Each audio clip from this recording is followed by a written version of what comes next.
This is a bit of a surprising release unless you follow all of those rumor websites on the internet. But here we are towards the tail end of 2024, and you have Sigma knocking it out, I think, with another home run lens, at least in theory. And you'd think that Sony would be the ones to make this sort of lens because they've had that 24-105 f4 that's been very popular. That was released in 2017, so we're going on, what is that, almost 9 years. This is the all-new 28-105mm f2.8 DGDN4 full-frame Sony mirrorless, and it may be the best one-and-done Sony full-frame mirrorless zoom lens of all time. Packaging is not surprising. Large white box, user manual, a strap, the zippered pouch, a nicely done lens hood, plastic front and rear lens caps, and the lens itself. Now let's get this out of the way first. This lens is pretty large. It's not quite as large as the Rokinon 35-150, but using my Tamron 28-75mm as a reference, you can see it is larger. And while it's about 300 grams lighter than the Rokinon, it's still 992 grams, which is nearly double the weight of this Tamron. But it is smaller and lighter than the Canon RF 24-105, and people seem to love that lens, so maybe they will this one. And for all of that size and weight, you get zoom. Beyond that 75mm, you can continue on another 35mm out to 105.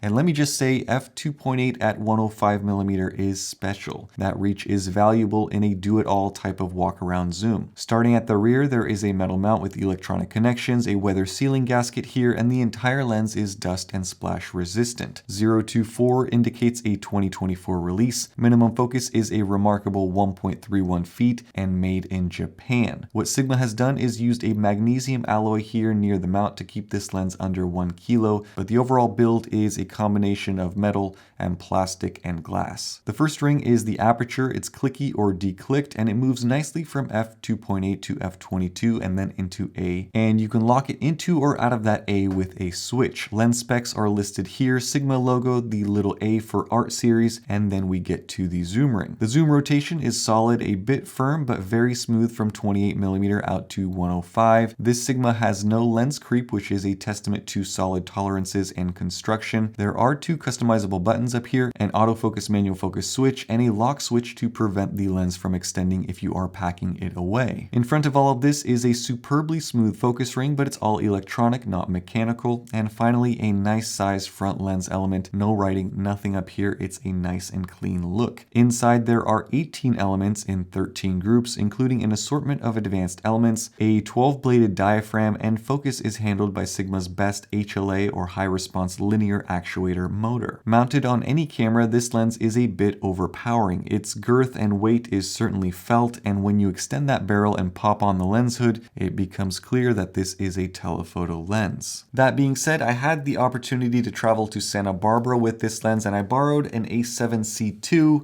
and I snapped a couple of photos. All of these are straight out of the camera, JPEGs, unedited, ready, set, go.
The genius of this lens is that there were a lot of other YouTubers and photographers who were out shooting models at this Sony event, and I kind of just stood behind all of them and zoomed in and stole much of their shots.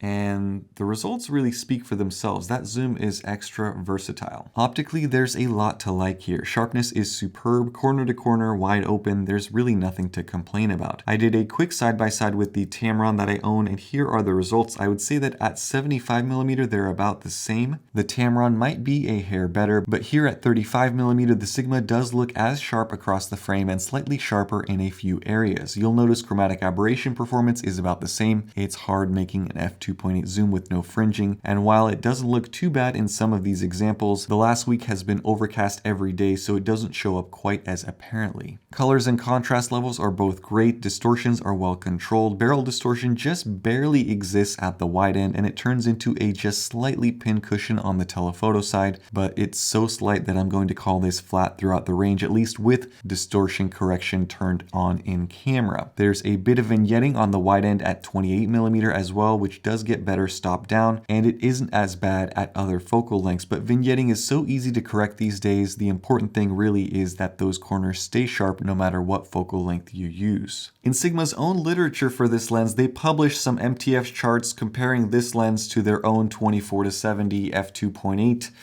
and it was better. This lens was better than that 24-70 in basically all areas across the frame, which is an impressive thing because that 24-70 art is a very, very good lens. In terms of flare and ghosting, this lens performs well. There are lens flares, but nothing too extreme, and contrast levels remain strong even into bright light sources. Bokeh is in typical art lens fashion, super smooth, minimal outlining, no onion rings, slight cat-eyeing into the corners, but the rendering is very good. At 105mm and f2.8, there is a ton of bokeh and subject separation, almost to the level that you would see with something like an 85mm at f1.4. Foreground bokeh elements are equally smooth and well done. This is an amazing lens for portrait work. So let's talk autofocus, and in this area it does very well. It focuses quickly, accurately, silently, and it tracks very well as well. I had almost no misfocus shots, and more importantly, I had no instances of fighting the lens trying to get it to focus somewhere it wouldn't. This lens is up there with that 24-70 in its autofocus capability. To top it off, focus breathing is nearly non-existent as well at every focal length. I don't know how Sigma does it, but it's another one of their lenses that transitions from near to far smoothly and cinematically without any electronic focus breathing compensation trickery. In all, this is an incredibly good lens. The only negatives I have are the chromatic aberration, which is on par with other f2.8 zooms. It's not horrible, but it's not the best performance. Number two, I wish it was stabilized. I understand that would have added size and weight, however, and the last negative is really that, the size and the weight. Again, this lens is smaller and lighter than that Canon RF 24-105, but it doesn't start at 24, it starts at 28.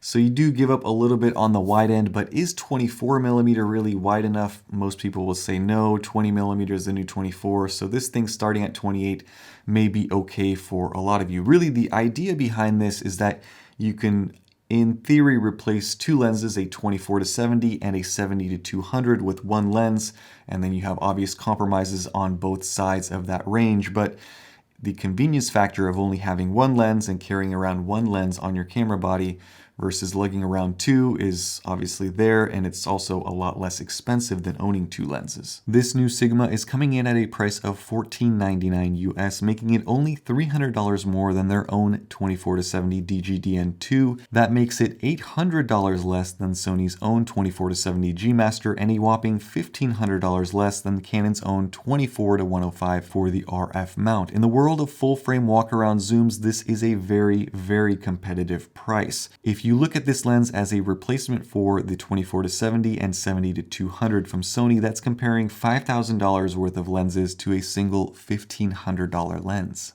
The real competitors are going to be that Tamron 35-150 and the Rokinon 35-150 f2 to f2.8, which are lenses that are similar in size, maybe a little bit larger, and similar in price. Unfortunately, I don't have any of those with me to do a direct comparison, but what I will say is that every single time I review a fast f2.8 walk-around zoom lens, I think about replacing my Tamron 28-75. Now, the last time I did a Sigma, the 24-70 Mark II, the art lens, that was extremely tempting.